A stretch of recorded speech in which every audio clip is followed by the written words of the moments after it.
বন্ধুরা একটু পাস্তা করেছি, একটু গাজর, কাঁচা লঙ্কা, আলু, পেঁয়াজ সব দিয়ে একটা সুন্দর পাস্তা তৈরি করেছি। এটা আজকে আমাদের টিফিন হবে বন্ধুরা, সঙ্গে সস, টমেটো সস।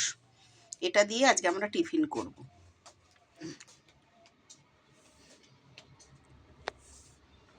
শুভ সকালের অনেক ভালোবাসা বন্ধুরা, এই পাস্তার ভালোবাসা দিলাম তোমাদেরকে।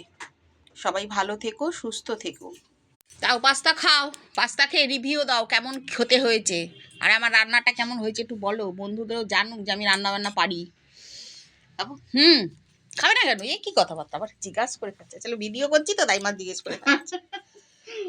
খেয়ে দেখো, একটু রাবার রাবার লাগে, আমার আগে ভালো লাগতো না, এখন তবু আমি একটু ডিম ছাড়া, কিন্তু ডিম ছাড়া করেছি। ভালো হয়েছে? হ্যাঁ হ্যাঁ ভালো হয়েছে। ঠিক আছে।